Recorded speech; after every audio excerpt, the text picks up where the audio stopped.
नमस्कार, आप देख रहे हैं करणी सेना न्यूज मध्य प्रदेश और मैं हूं मयंका जैन। मंदसौर से एक ऐसा मामला सामने आया है जिसने सार्वजनिक धार्मिक स्थलों की सुरक्षा, राजस्व रिकॉर्ड और प्रशासनिक कार्यप्रणाली पर गंभीर सवाल खड़े कर दिए हैं। आरोप है कि करीब 100 साल पुराने सार्वजनिक गणेश मंदिर की भूमि पर कथित रूप से कब्जा कर अवैध कॉलोनी विकसित कर दी गई है। शिकायतें हुई, जांच भी हुई, लेकिन कार्यवाही आज तक अधूरी बताई जा रही है। आखिर पूरा मामला क्या है, आइए देखते हैं हमारी ये विशेष रिपोर्ट। मामला मंदसौर के पशुपतिनाथ मेन रोड स्थित सार्वजनिक गणेश मंदिर से जुड़ा है। शिकायतकर्ता मांगू सिंह गौड़ का आरोप है कि वर्ष 1999 में मंदिर में सेवा कर रहे पुजारी, जो उस समय पटवारी भी बताए जाते हैं, ने कथित रूप से मंदिर की भूमि अपने नाम कर ली। आरोप है कि बाद में मंदिर पर ताला लगा दिया गया और सर्वे क्रमांक 3108 की भूमि पर अवैध कॉलोनी विकसित कर दी गई। शिकायतकर्ता का कहना है कि यह मंदिर लगभग 100 साल से भी ज्यादा प्राचीन है और संबंधित भूमि पुजारी को केवल भरण पोषण के उद्देश्य से दी गई थी, स्वामित्व के लिए नहीं। ऐसे में सवाल उठता है कि सार्वजनिक मंदिर की संपत्ति किसी निजी नाम पर कैसे दर्ज हो गई, और यदि निर्माण अवैध था तो समय रहते उचित कार्यवाही क्यों नहीं की गई। मांगू सिंह गौड़ के अनुसार उन्होंने कई बार प्रशासन को लिखित शिकायतें दी। सुनवाई नहीं होने पर उन्होंने सीएम हेल्पलाइन शिकायत क्रमांक 29412890 दर्ज कराई। शिकायतकर्ता का दावा है कि वर्ष 2025 में तत्कालीन डिप्टी कलेक्टर एवं सीएमओ अनीता चकोटिया द्वारा मामले की जांच कराई गई, जिसमें बिना अनुमति भवन निर्माण का उल्लेख होते हुए आगे की कार्रवाई के लिए प्रकरण संबंधित विभाग को भेजा गया। शिकायतकर्ता का यह भी कहना है कि यह मामला मीडिया में भी प्रकाशित हुआ, लेकिन इसके बावजूद अब तक कोई प्रभावी कार्रवाई नहीं हुई। हमारे संवाददाता पंकज सिंह राठौड़ ने शिकायतकर्ता से बातचीत की।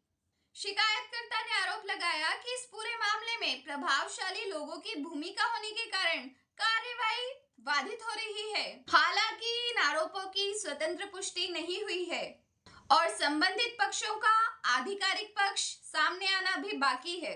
अब सवाल यही है कि यदि शिकायत और जांच के आधिकारिक दस्तावेज मौजूद हैं, तो संबंधित विभाग कार्रवाई कब करेगा? क्या सार्वजनिक मंदिर की भूमि को लेकर उठे सवालों का जवाब मिलेगा या फिर शिकायतकर्ता को न्याय के लिए लगातार संघर्ष करना पड़ेगा? फिलहाल यह मामला चर्चा का विषय बना हुआ है। करणी सेना न्यूज मध्य प्रदेश इस मामले पर प्रशासन और संबंधित पक्ष का बयान भी सामने लाने का प्रयास करेगा। यदि आपके पास भी इस मामले से जुड़े तथ्य या दस्तावेज हैं, तो आप हमसे साझा कर सकते हैं। पंकज सिंह राठौड़ की रिपोर्ट के साथ करणी सेना न्यूज मध्य प्रदेश। करणी सेना न्यूज में आपका हार्दिक स्वागत है। अभी हम खड़े हैं मंदसौर पशुपतिनाथ रोड पर और यहाँ पर एक सनसनीखेज अवैध कॉलोनी का मीटर आया है। सर, क्या नाम है आपका? मांगू सिंह गौड़। आपने फर्स्ट बार कब शिकायत डाली थी हमें? ये मैंने शिकायत डाली थी अक्टूबर 2024 के अंदर जी। तो 2024 से मैं लगातार सीएम हेल्पलाइन करता रहा हूँ, लेकिन अधिकारियों के कान पर जूं भी नहीं रेंग रही है। जब भी मैं गया सीएमओ से मिलने के लिए, एक भी बार मुझे सीएमओ इस पार्ट पे मिले नहीं। और सीएमओ का तो ये कहना है कि 181 होती रहेगी और आती रहेगी। 181 भी अगर आप लगाओगे तो आएगी कंप्लेन, तो मेरे पास ही निराकरण तो मुझे ही करना है, इसलिए करने दो उसे 181। जबकि ये मात्र सिर्फ 14 आरी ज़मीन है, किसी ज़माने में मंदिर के नाम से बोल रही है। और मैंने उनसे बोला कि सर इसकी आरटीआई लगाकर इसको चेक किया जाए, इसके पुराने दस्तावेजों की जानकारी पूरी निकाली जाए, ये किस प्रकार से कॉलोनी कटी है, किस प्रकार से नहीं कटी है।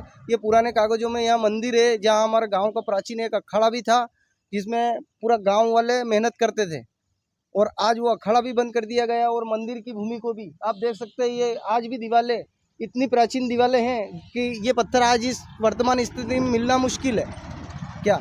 लेकिन फिर भी ये बोल रहे हैं कि कॉलोनी वैध है, इसको वार्ड विभाजन में डाल दिया गया है, जबकि ये ज़मीन सिंचित है। इस मंदिर के अंदर अखाड़े के अंदर एक कुइया भी थी, जो पुजारी द्वारा बंद करा दी गई है, और पुजारी भी था और पटवारी भी था। पटवारी का नाम था कचरमल पुरुषोत्तम पांड्या। उसके बाद 2013 के अंदर इन्होंने केस लगाया इनकी बुआओं ने, तो इनको मृतक के नाम पे वारिस प्रमाण पत्र मिला। प्रकरण क्रमांक 326 में तहसीलदार मुकेश सोनी द्वारा इनको मृतक के नाम पे वारिस प्रमाण पत्र दिया गया है और उसमें आज भी मंदिर की कैफियत लिखी हुई आ रही श्री गणेश मंदिर, और कागजों में भी कोर्ट के अंदर केस चला तो मंदिर श्री गणेश जी का, उसके अंदर किसी निजी स्वामित्व का नहीं लिखा हुआ था। और मैंने कितनी बार अधिकारियों से बोला कि आप इसकी RTI लगाकर इसको चेक किया जाए, लेकिन कोई अधिकारी चेक करने के लिए तैयार नहीं है कि करने दो, उसको करता रहेगा और होता रहेगा। मतलब शासन प्रशासन ने 181 क्या इसीलिए लगाई कि आप सूचना केवल उन अधिकारियों तक ही पहुंचाएंगे, आम जनता तक सूचना नहीं जाएगी। वो केवल अधिकारी की कंप्लेन आई तो अधिकारी तक पहुंचा दो, उसको देख लो आप, अधिकारियों को और कोई लेना देना नहीं है। आपने शिकायत करने पर जांच पड़ताल हुई बहुत थी? बार गया मैंने, मंगलवार कलेक्टर जन सुनवाई में भी आवेदन देके आया हूँ। जब डिप्टी कलेक्टर मैडम अनीता चकुटिया द्वारा इस पंचनामे का, इसका कॉलोनी का पंचनामा बनाया गया, पंचनामा बनाते ही उनको तुरंत वापस डिप्टी कलेक्टर बना दिया गया और वापस पीके सुमन को यहाँ लाया गया। पीके सुमन की ये 4 बार पोस्टिंग मंदसौर में हो चुकी है, आते हैं जाते हैं, आते हैं जाते हैं लगा रहता है उनका। और पीके सुमन के कार्यकाल में ही ये भ्रष्टाचार हुआ था। तो ये आपको मान्यता, आपने जो शिकायत करी उस हिसाब से तो शासकीय भूमि है, मंदिर की भूमि है, मंदिर की भूमि है, इसकी जांच की जाए। हाँ। और अभी तक और अगर ये निजी भी होती है तो भी शासन प्रशासन 14 हरी जमीन के अंदर कॉलोनी की परमिशन नहीं दे सकता है क्या? ये मात्र सिर्फ 14 हरी जमीन खरीदी गई है, अभिनव जैन के द्वारा इसकी खरीदी की गई है और इसके अंदर प्लाट भी सारे हमारे गांव वालों के ही है।